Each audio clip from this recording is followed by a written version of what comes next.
Bueno, hoy tenemos dos temas muy interesantes y es que tenemos una entrevista de lujo, que es Lola Lozano, a quien le daremos paso ahora en breve, y tenemos por mi lado una reflexión que creo que os va a gustar porque nace de una película brillante y todo lo que nazca de esa película pues tiene que ser bueno.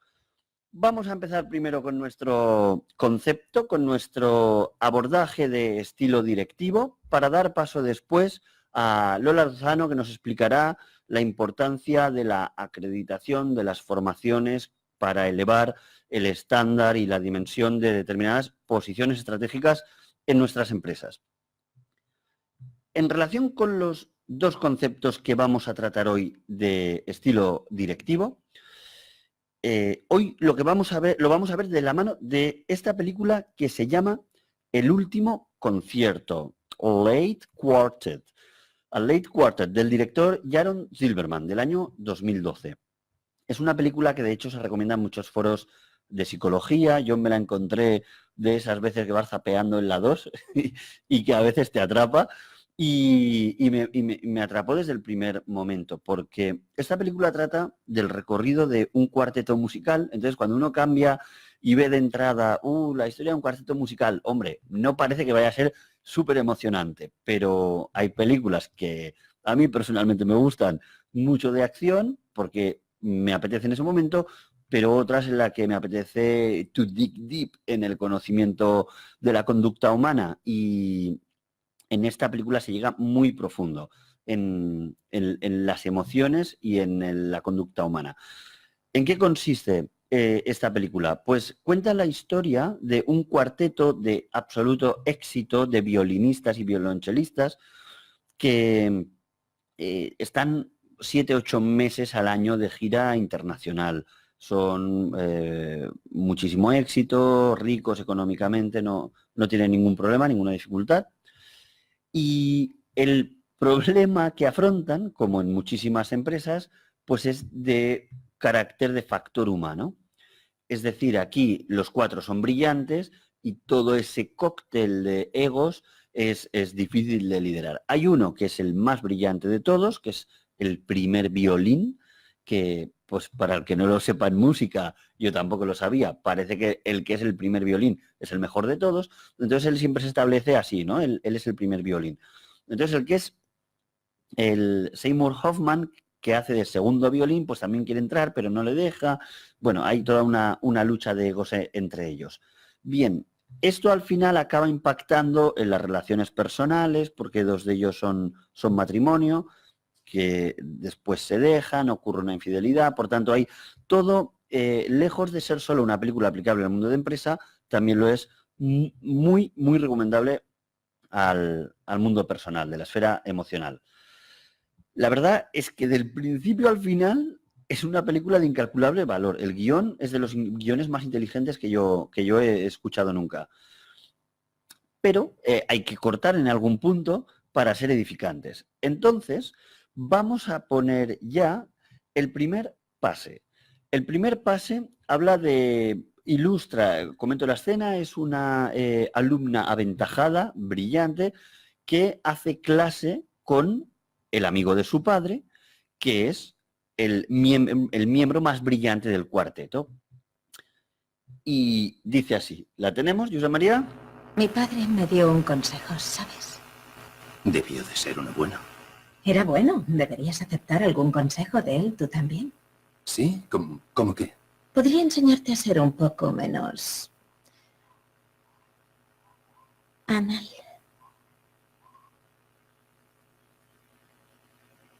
Muy graciosa. Vale. Francamente, creo que ya no necesitas mi ayuda. Pero descuida, llamaré a Peter y le diré algo. Venga, Daniel, era una coña. No lo decía con mala intención. Claro que sí. Pones a prueba el alcance de tu poder, ¿está bien? ¿El alcance de mi poder? ¿Podrías ilustrarme, Es por una favor? necesidad desesperada de atención. Te recomiendo que te centres en la música. Que me centre en la música.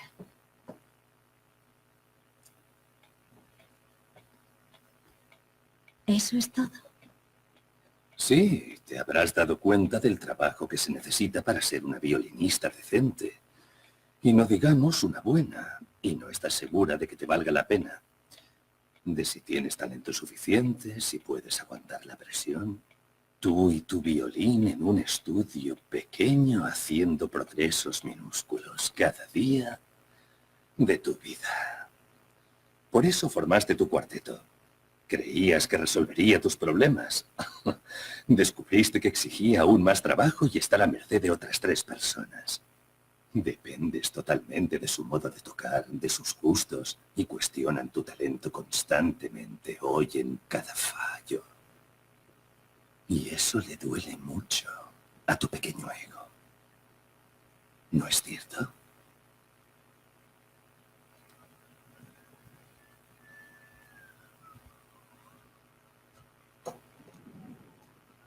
Eres especial, Alex. Sí, ya. Aprovéchalo.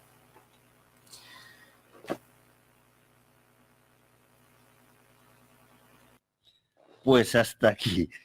Bueno, no me digáis que no es exquisito. Desde luego, la visión que ilustra nuestro protagonista es la de un líder que se toma el liderazgo a la vieja usanza, en el sentido de que considera que el líder debe tener un conocimiento técnico superior a la media del grupo y que de no ser así, entonces no se reconoce su credibilidad, su legitimidad.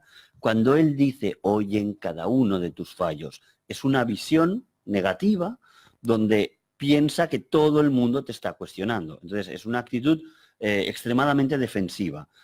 A este tipo de líder le cuesta muchísimo delegar y es muy intransigente con los errores, justo por su inseguridad. Quiere hacerle pagar al que le genera esa inseguridad cada uno de sus errores. Y es el perfecto establecedor de la cultura de la culpa. Lo cual, ya hemos comentado en otros programas, la cultura de la culpa es la perfecta ahuyentadora de todo talento creativo en la empresa, porque la gente se va a las barricadas. Como estamos en la guerra, me voy a las barricadas, me refugio en la zanja. Y a mí que me digan lo que hay que hacer. Liderar es mucho más fácil. O sea, si yo tuviera esta violinista delante, le diría, es mucho más fácil cuando uno entiende que lo único que importa es el resultado grupal. Y que el talento del líder no se mide por el conocimiento técnico en absoluto, sino por el talento empoderador y estratega, su capacidad de canalizar la energía del equipo. Y eso es lo que le permitirá aprovechar, rentabilizar al máximo la energía de todo el equipo. O sea, si tú tienes como un equipo una energía, llamémosle coste de dinero en nóminas, tu misión como líder es sacar lo máximo con lo mínimo.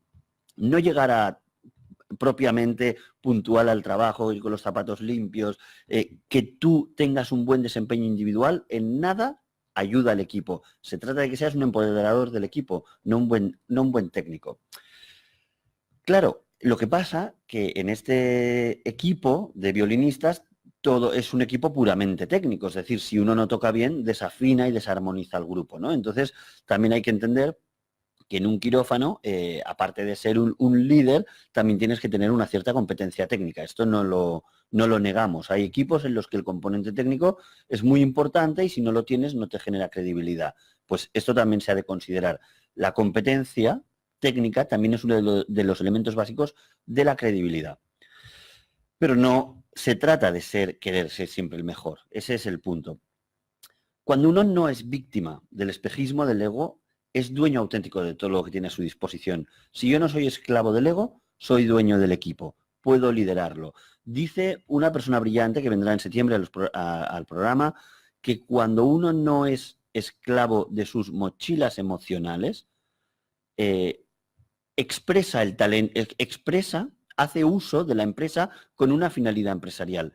Y si no es así, y si tiene acarrea muchas mochilas emocionales, la empresa se pone al servicio emocional de la persona, lo cual me parece brillante, porque entonces la toma de decisiones ya no va más en pro de una actitud racional, sino de una serie de actitudes emocionales que a veces pues, te obliga a desmontar un equipo porque no te llevas bien con alguien, que a lo mejor sería bueno, o contratar a la persona que te gusta por otro tipo de motivos, que no son puramente profesionales.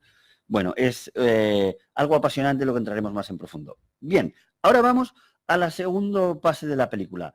Este también es brillante y Son 2 minutos, es un poquito más largo de lo que os tengo habituados, pero es que son absolutamente exquisitos. Además, me produjo una gran satisfacción porque es una película estadounidense que justo habla de nuestro absoluto sapientísimo y virtuosísimo Pau Casals. Lo escuchamos, por favor. Son putas semicorcheas, Steve. Deja de exprimirlas. Chicos, si discutís, hacedlo con corrección. Y por favor, intentad no centraros en los errores. Con vuestra edad conocí al gran Pau Casals. Estaba tan intimidado que ni podía hablar, debió de notarlo, porque en lugar de charlar, me pidió que tocara, eligió el preludio de la suite número 4 de Bach. Me concentré, respiré hondo, empecé, las notas fluían, la música flotaba y fue la peor pieza de toda mi vida. Toqué tan mal que tuve que parar a la mitad. Bravo, dijo él. Muy bien. Me pidió que tocara el alemán. Una segunda oportunidad, me dije. Nunca había tocado peor. Maravilloso. Espléndido, me alabó. Y cuando me fui esa noche, me sentía fatal por mi interpretación, pero lo que realmente me molestó no fue cómo toqué, sino Casals. Su insinceridad. Años después lo vi en París y yo ya era profesional y tocamos juntos. Nos hicimos amigos y una noche, tomando una copa de vino, le confesé lo que pensaba de toda la mierda que me soltó años atrás. Y se enfadó, cambió de actitud, agarró su cello. Escuche, me dijo, y tocó esta frase.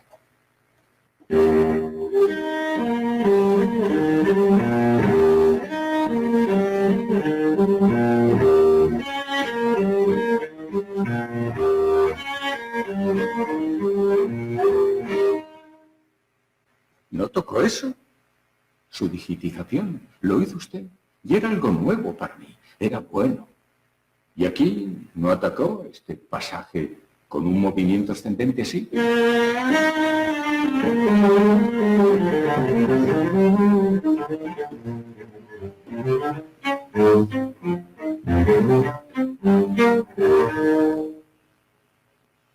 Casals subrayaba las cosas buenas, las que le gustaban. Él te motivaba.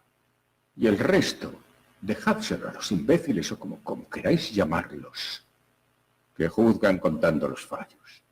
Puedo agradecer y también debería hacerlo usted, me dijo, por una sola frase singular, por un único momento trascendental. ¡Wow! Sí, wow. Pau Casals, un maestro. Una vez más, consentimiento, por favor. ¿Sentimiento? Este actor que interpreta este pasaje es el famoso Christopher Walken. Y vemos un discurso brillante sobre la importancia de la visión, yo le llamo positivo-creativa. Émile Duro, el gran conferenciante, diría, pues, coeficiente de optimismo, ¿no? Esta visión justamente se caracteriza por dar valor a lo creativo y minimizar aquellos errores que son cometidos. Es como cuando uno va a una entrevista de trabajo, se dice, potencia las virtudes, minimiza los defectos, ¿no? Se trata exactamente de ajustar el enfoque. Esto es importante porque, a diferencia de lo que piensan muchos líderes, cuando un colaborador comete un error en el equipo, ya lo tiene en cuenta. O sea, no le pasa desapercibido. Muchos líderes parece que lo hacen para que no vuelva a pasar, para que esté alerta. No. Al que ha cometido el error, en general, no le gusta defraudar la confianza. Por tanto, ellos ya lo tienen en cuenta. De ahí la importancia y la rentabilidad de depositar más confianza que de señalar los errores, porque cuando se deposita confianza se trata de no defraudarla. Se crea como un lazo inmediato. Cuando a uno le dicen, te voy a dejar que hagas esto porque se te da genial, él ya intentará defender esa confianza que se le ha depositado. Para mí, actuar desde esta visión positiva creativa es eso, un gesto de confianza que además nos viene aportado por el conocimiento del neuromarketing. Dice el neuromarketing que cuando uno quiere que un comprador te compre algo o delegar una tarea a un trabajador, hay que convencer en base a 3 pilares fundamentales. Evitar miedo, reducir el miedo, ahorrar energía y dar placer. Y esos son los 3 pilares fundamentales. El primero, que está relacionado con nuestro cerebro más instintivo, el cerebro reptiliano, es el que nos protege. Si tú empiezas con un ataque, una frase, atacando a un trabajador, eso le va a llevar inevitablemente a una posición defensiva en el que va a bloquear la comunicación. Por tanto, cuando nosotros actuamos al contrario, desde una visión positivo-creativa, estamos ensalzando, empoderando, dejando que fluya, pues ese capital, ese poder que tiene, ¿no? Es cambiar un poco la cultura de la culpa que comentamos por la cultura del crecimiento.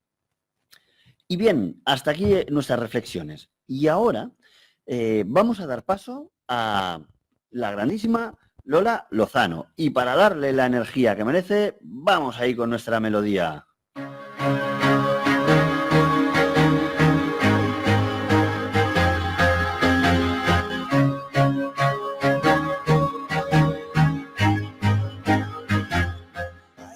Bueno, Lola, ¿qué tal nos escuchas por ahí? Hola, buenas tardes, muy bien, fenomenal. Bueno, ya veo que la conexión con Madrid es absolutamente exquisita, como tiene que ser. Sí, exactamente. Muy bien. Bueno, Lola, a mí por muchas cosas me gustó mucho tu perfil y te agradezco que hayas accedido a esta entrevista. Es todo un honor para nosotros. No, gracias a vosotros. Lola es la directora general de Global Charter Controller Institute, que es pues el Instituto Global de Controllers, y anteriormente ya fue directora editorial, siempre ha estado relacionada con el mundo editorial, era directora de Wolters Kluwer, como esto creo que es alemán, ya corregirás mi pronunciación, Lola, y ella fue la primera mujer en nuestro país en dirigir una revista económica mensual. O sea que tienes una serie de logros a tus espaldas ya, Lola. Ya, sí. Bueno, es que con tanta formación, ella es, aparte de ser licenciada en económicas, es periodista, tiene varios posgrados por el Instituto de Empresa. Bueno, no te voy a echar tantas flores, Lola, vamos a ponértelo un poco más difícil. Bueno, Lola, cuéntanos un poco, ¿por qué te dedicaste, una persona economista como tú, periodista, por qué te dedicaste al mundo de la certificación? Cuéntanos un poco esto. Bueno, pues yo la verdad es que siempre he estado muy relacionada con el mundo de la información y la formación de los directivos, ¿vale? Entonces, bueno, también desde la Asociación Española de Directivos, que he participado, ¿no? Y siempre hemos constatado que al final, pues los directivos españoles están muy bien formados, pero hay un problema, que es que las empresas no son eficientes, ¿no? Entonces, desde este punto de vista, el Instituto de Controles lo que hace es profesionalizar la figura del controller de gestión y profesionalizar en definitiva la profesionalización de la gestión empresarial, y creemos sinceramente que esta figura, la incorporación de esta figura a la empresa, hará que nuestras empresas sean mucho más eficientes. ¿Vale? ¿Y cómo nace el instituto, el GCCI, el Global Controller Charter Institute? ¿Cómo nace? Realmente nace de la unión de controles de las principales empresas de nuestro país, que forman parte de la Asociación Española de Controles y de la Red Española de Controles, y se empieza a consolidar a la medida que cuenta con el respaldo de más de 53 entidades de prestigio, que son realmente las que forman para pasar los exámenes de la certificación. Estas entidades están tanto en España como Portugal y Latinoamérica. Y un ejemplo de ello, pues yo creo que es el Consejo General de Economistas, ¿no? ¿Que dónde está? En Madrid. El Consejo General de Economistas es la unión de todos los colegios de economistas de España. Ajá. Entonces ellos certifican y reconocen la certificación, certifican a los controles. Parece como la antesala de algo más, ¿no? O sea, parece que esto antes no estaba regulado, ahora habéis dado este paso. Exacto, porque, a ver, en nuestro país no se estudia para ser controles, ¿no? Entonces, de alguna manera, el controller necesita unos conocimientos mínimos, que es lo que establece la certificación, que lo que hace es, pues eso, establece un estándar de conocimiento dentro de lo que es control de gestión, tanto de análisis, gestión, planificación, como de técnicas y estrategias para dotar a esta figura de una mayor dimensión, homogeneidad y transparencia en el mercado laboral. Sí, sí. De hecho, en los últimos años, yo quiero decir que desde mediados de la crisis, esta posición es una de las más demandadas por las empresas. O sea que el que esté en crisis ya puede apuntarse que es una profesión de futuro, ¿no? Claro, no, la crisis realmente lo que puso de manifiesto es la crisis económica que nos afectó fundamentalmente a nuestro país. Lo que puso de manifiesto es que aquellas empresas pues que no actuaban o que no gestionaban sus empresas profesionalmente, ¿no? Los que no eran capaces de transformar todos esos datos en información, pues la verdad es que se vieron bastante afectadas. Sí. Y las empresas aquellas, ¿no?, que realmente pues supieron pues con la figura del control y gestionar de manera eficiente, pues son las que ahora mismo se encuentran fenomenal, ¿no? Y en muchos casos. Nosotros, para que tengan, mira, nosotros en el consejo, la certificación, o sea, está avalada por un consejo que está formado por relevantes profesionales. Entre ellos pues está Laura Basolo, que es actualmente era la directora de control de gestión del Grupo Telefónica y ahora es la directora financiera, ¿no? Entonces, bueno, pues todas estas empresas, Telefónica, todas las empresas del IBEX sí que han tenido esta figura y salieron salir bien de la crisis, es lo que pues comentaba. Eso era justamente lo que te quería comentar. Nosotros, en este programa, que es un programa en directo, que se emite por la radio, por tanto, para cualquier persona que escuche La Onda, nos gusta tratar este tema porque la idea es mejorar el liderazgo en todas las empresas, a cualquier persona que nos escuche. Y si hacemos un programa sobre controllers es porque creemos que, obviamente, una empresa profesionalizada como una empresa del IBEX 35 no tendrá un controller, tendrá todo un departamento de control y gestión. Pero yo creo, bueno, que por lo que el objeto de los contenidos que un controller estudia es aplicable a todas las empresas, incluidas las pymes. ¿Tú qué opinas de la figura de un controller para las pymes? ¿Es necesario? Bueno, nosotros hacemos un estudio el último que hemos realizado, que se llama Radiografía del Controller de la Empresa Española. El último lo realizamos con KPMG y se pone de manifiesto que, lógicamente, todas las pymes van incorporando esta figura, ¿no? Por eso es una de las figuras más demandadas. O sea, es fundamental. O sea, al final lo que haces es, yo creo que siempre hay que ponerse uno como ejemplo. Nosotros antes, a pesar de que yo trabajaba en una multinacional o en empresas españolas, cuando tenías que hacer un presupuesto casi sacabas el dedo y decías, a ver, ¿cómo yo hago esto? ¿No? Pues esto no tiene ningún sentido, ¿no? Sí. Ahora todo esto se hace primero con todo. Nosotros decimos en el instituto que lo que hace el controller es analizar el pasado, gestionar el presente y predecir el futuro. Muy bueno. Que con todos estos datos, ¿no? Pues soy capaz de establecer un presupuesto, un presupuesto creíble y realizable, ¿no? Entonces, eso es un ejemplo, pero todas las empresas, sobre todo las pymes, que representan más del 98% de nuestro tejido empresarial, lógicamente que tienen que incorporar esta figura. Entonces, muchas de ellas, a lo mejor las más pequeñas, lo que hacen es, pues el propio consultor asesor es el que de alguna manera pues realiza las funciones de control de gestión, y por eso nosotros cada vez entre los perfiles de los alumnos de los diferentes centros observamos que hay más consultores.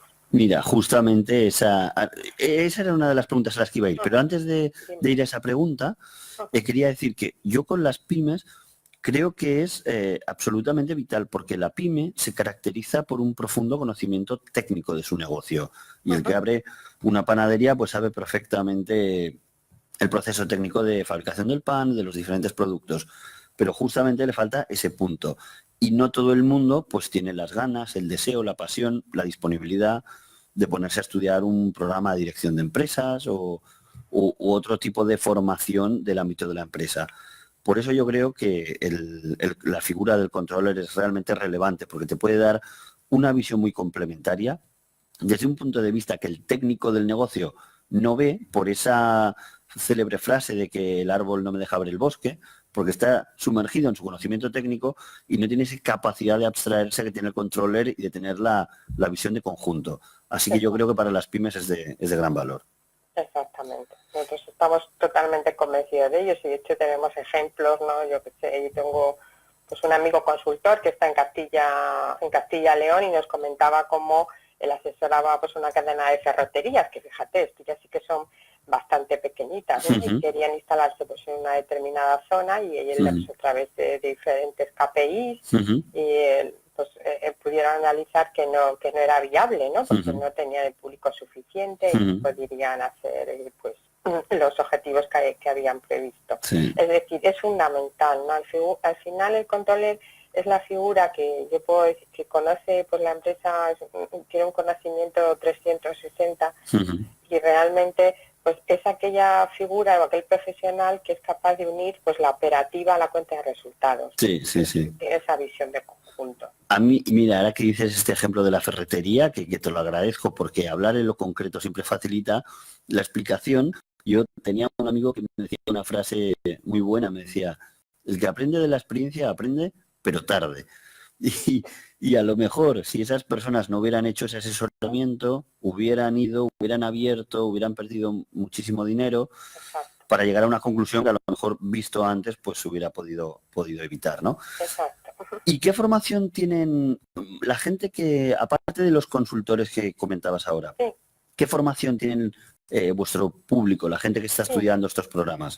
Pues la mayoría son economistas, pero también depende de dónde se sitúe el controller, en qué sector de actividad. O sea, lo más importante de un controller es que tiene que conocer su negocio, eso es lo más importante, ¿vale?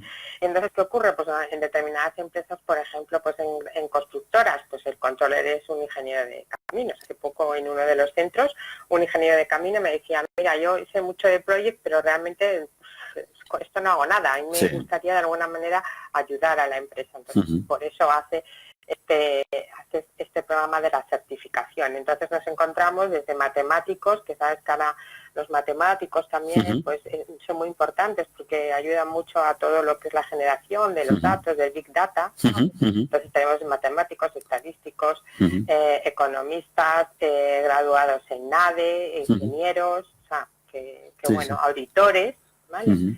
Cada vez al final es eso, ¿no? Los ingenieros son muy buenos, tienen una capacidad muy buena, pero al final, por ejemplo, a ellos les falta pues toda esta parte más financiera, ¿no? Sí.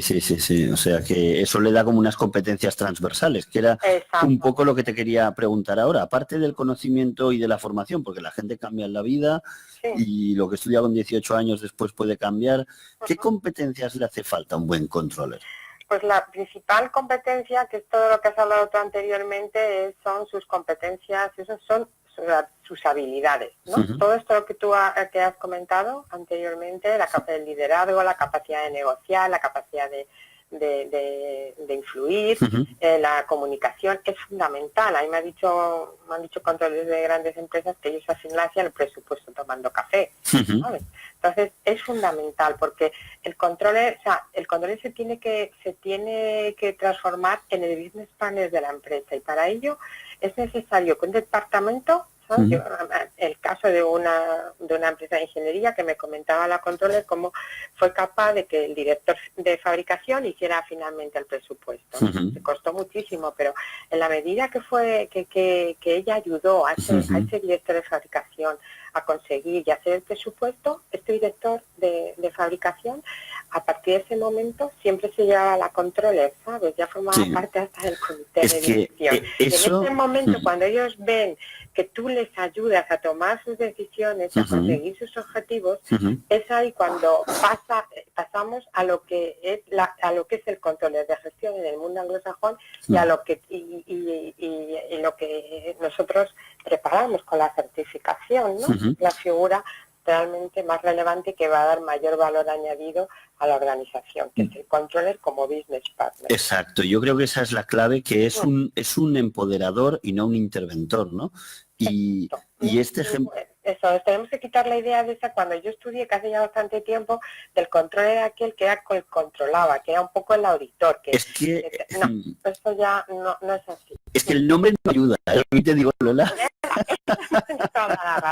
El nombre hay que, en algún momento alguien lo va a cambiar, yo estoy convencido. La verdad es que sí, que el nombre confunde, pero no tiene nada que ver con el controller, o sea, lo que nosotros entendíamos antiguamente, ¿sabes? Con esa figura que era, pues eso, como Sí, yo digo, sí, pues sí. era la que de alguna manera pues auditaba, ¿no? Ujú. Todo lo que hacíamos y iba detrás de nosotros por si no Sí, habíamos sí. cumplido el Con presupuesto. el cronómetro, a ver cuánto tardabas.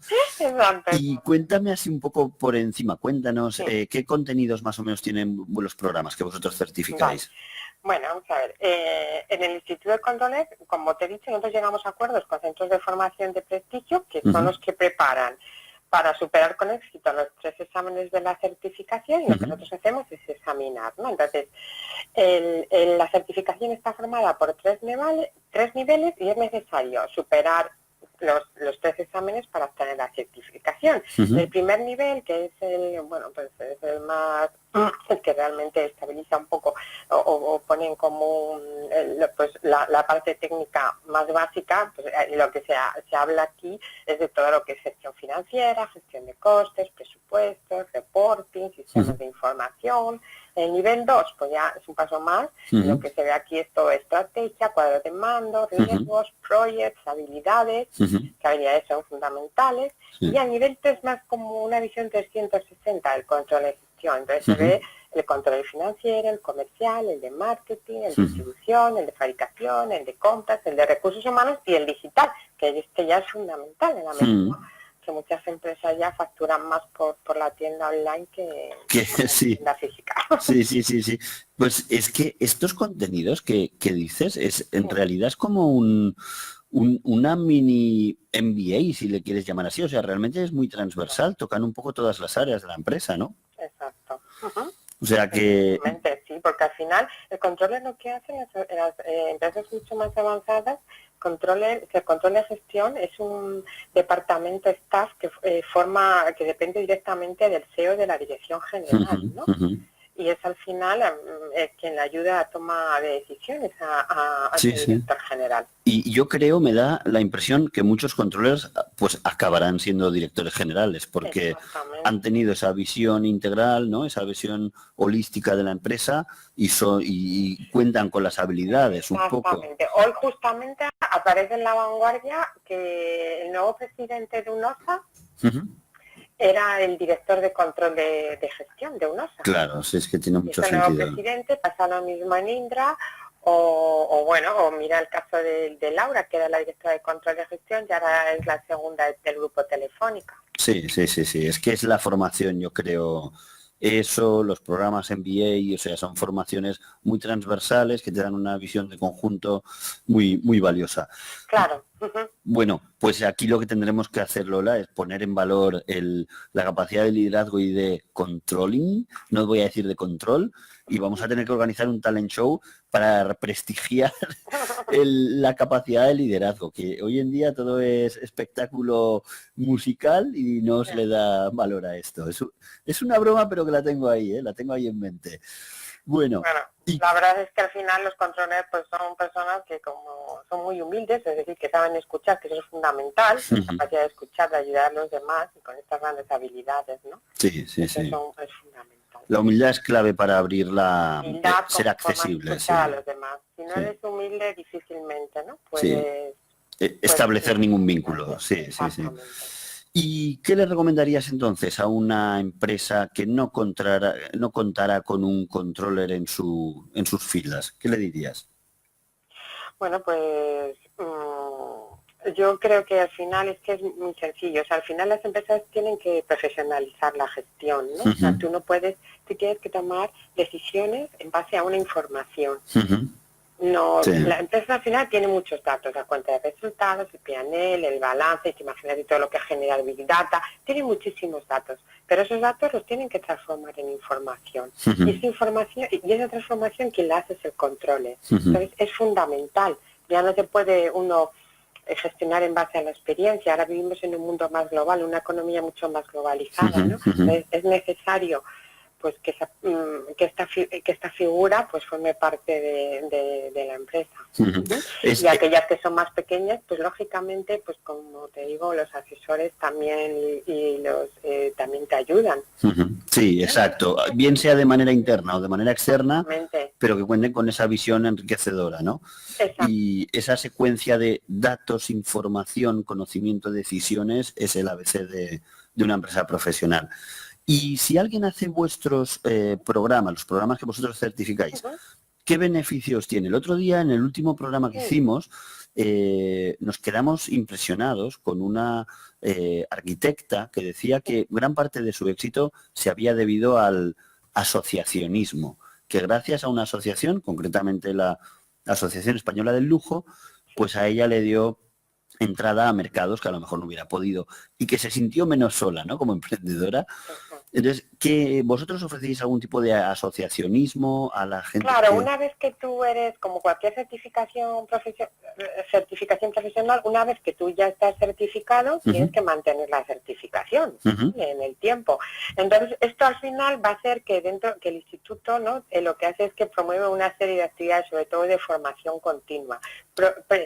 También ayuda y al final lo que vas a hacer es formar parte de un gran grupo de profesionales en control de gestión. Nosotros hacemos un congreso en noviembre que bueno, el año pasado tuvo un éxito tremendo, entonces al final es ayudar y potenciar la figura del controller, ¿no? Y en España hay mucho recorrido por hacer, ¿no? Entonces, bueno, aparte de estos beneficios, como te digo, está la formación continua. Nosotros hacemos formación continua, hacemos webinars, conferencias, forums, tenemos una revista, CCA Insight, todos estos servicios, tenemos una newsletter de información, tenemos una bolsa de empleo.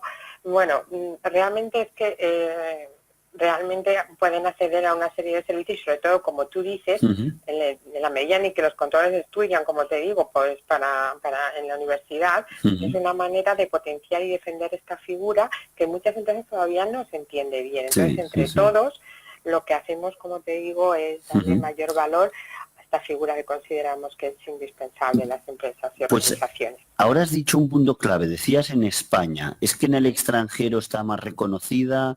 ¿Aquí hemos sido un poco rezagados o no? Bueno, ¿o estamos...? los anglosajones esta figura sí que está más desarrollada, sí que está más vinculada a toda la parte de contabilidad.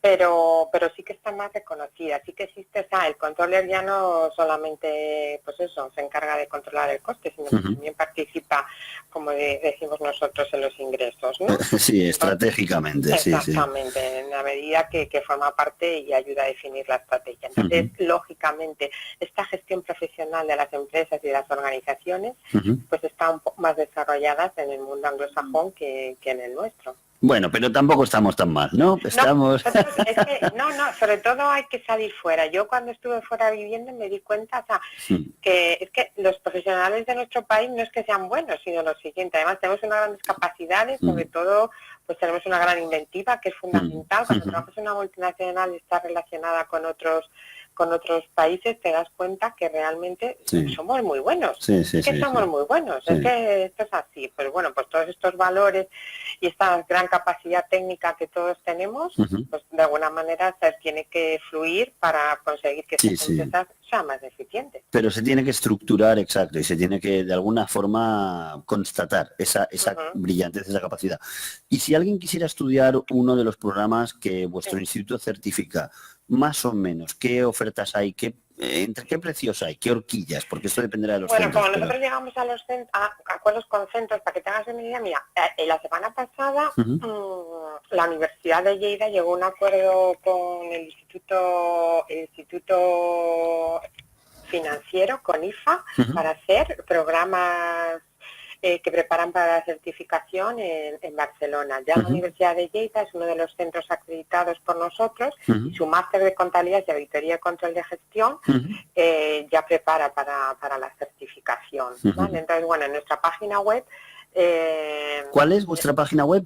Recuérdamela. www. ¿Sí? Global. C de Cuenca. Sí. C de Cuenca, ¿sabe usted? Y de Italia. .org. Vale, globalcci.org. Exacto, en la pestaña de centros acreditados, pues hay tantos centros que dan formación online, como es el Consejo General de Economistas, y luego formación presencial, y como te digo, los precios, bueno, pues al final son los centros los que definen, Sí. pero hay un abanico muy amplio porque muchas veces, como en este caso de la Universidad de Lleida, que el programa forma parte del máster de contabilidad y auditoría de cuentas, pues van inmersos en programas y en máster superiores, ¿vale? Y bueno, pues tienen unos precios que pueden rondar entre los presenciales rondan entre los 4.000 o 9.000 euros, y ya los online, pues bueno, pues por ejemplo el Consejo General de Economistas son 1.800 euros. 1.800. Bueno, pues es una salida para todos los bolsillos y que yo siempre lo he dicho, la inversión en formación es, vamos, lo más, el elemento que se me puede ocurrir en la vida con más retorno de inversión. O sea que... Y además es que es bonificable ¿sabes? Por la tripartita. Sí, cada vez son más las empresas que se animan. Empresas que mandan a sus profesionales. Muy bien. Bueno, Lola, pues muchísimas gracias por todo. Ha sido muy clarificador. Encantada. Oye, gracias por todo. Un abrazo muy fuerte y estoy seguro que estaremos en contacto. Fenomenal. Un abrazo para todos y muchísimas gracias. Gracias. Hasta pronto. Adiós, adiós. Bueno.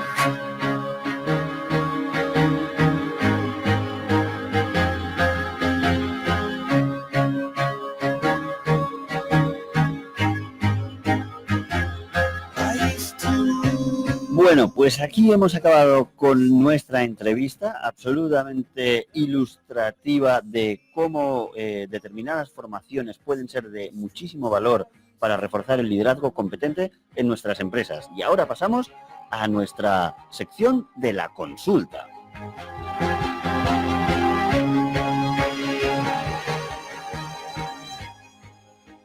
Venga, vamos allá. Voy a ser rápido, pero sin haberla abierto formalmente, la sección de consulta, alguno de nuestros escuchantes pues me buscó en LinkedIn y me dijo, mira Ángel, escucho el programa, quería hacerte una consulta que es la siguiente.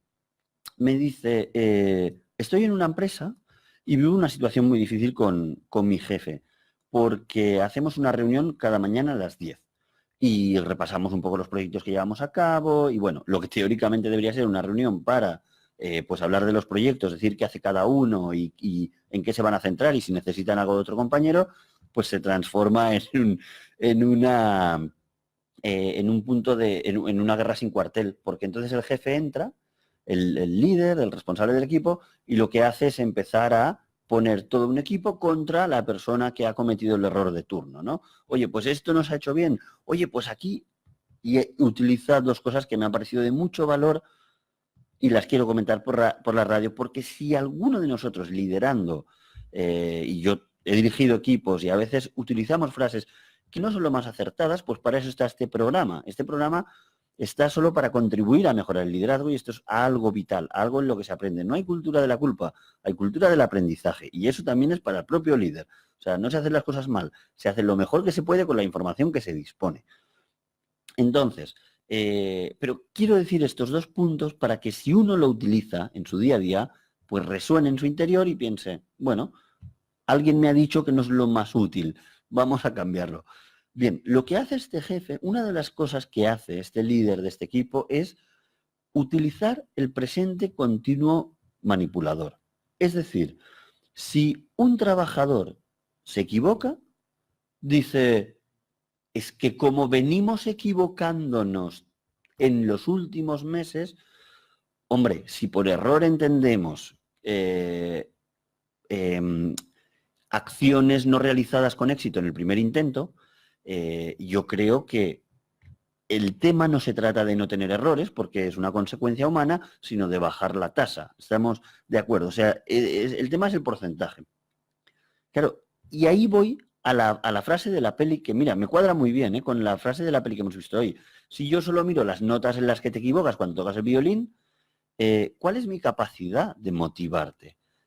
Porque es un hecho que todos cometemos algún error. Y el error, lo dijimos en un programa, lo repito, el error no es un derecho. Hay gente que dice, no, yo tengo derecho a equivocarme. Hombre, derecho no, porque si no tendría derecho a cometer una impericia y operar mal a un paciente. Eso no es un derecho, es una consecuencia. O sea, yo tengo una capacidad humana y se deducen algunos errores, se derivan algunos errores, pero derecho no tengo.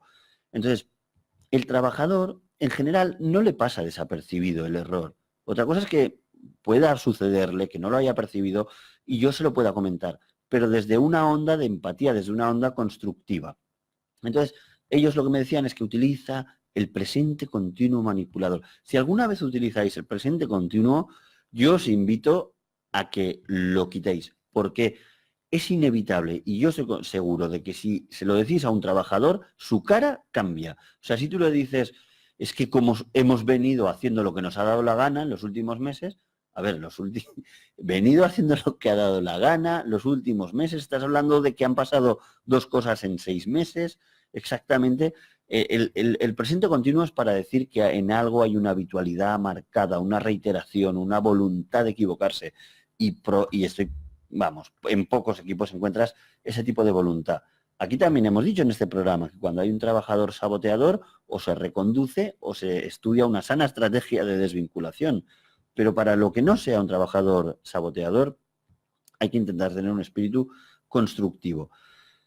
¿Por qué? Porque si no lo hacemos, si utilizamos este tipo de frases dolorosas, lo único que hacemos es cortar la comunicación y generarnos un enemigo. ¿Y el enemigo qué hará? Pues esperar a que bajes la guardia para clavarte el puñal. Entonces, es muy mal consejo tener enemigos en casa. Gente con el puñal esperando para clavarlo, para disfrutar con tu dolor. Y además, el liderazgo es una profesión por naturaleza solitaria. Porque se dice en dinámica de grupos que el líder no comparte el liderazgo. Es decir, si en un grupo solo puede haber un líder, o sea, el líder puede delegar liderazgo, puede democratizar las decisiones, pero siempre hay una persona que está detrás como motor y como responsable. En el momento en el que esa persona no acepta que el liderazgo es algo solitario, está perdiendo la capacidad de pedir ayuda, porque en el liderazgo son tantas decisiones que uno toma de manera solitaria que lo que menos necesita es tener enemigos encima. O sea, uno lo que necesita es tener aliados para hacer que esa profesión de por sí solitaria, pues es algo menos solitaria. Eso es lo que nos puede hacer sentirnos en unión. Y estar en unión es sostenible. Estar en separación es pura entropía para el sistema. Y un equipo es un sistema. Así que con esto lo dejamos. Hasta aquí el programa de hoy. Esperamos que hayáis aprendido algunos conceptos para mejorar el liderazgo en nuestras empresas. Muchísimas gracias.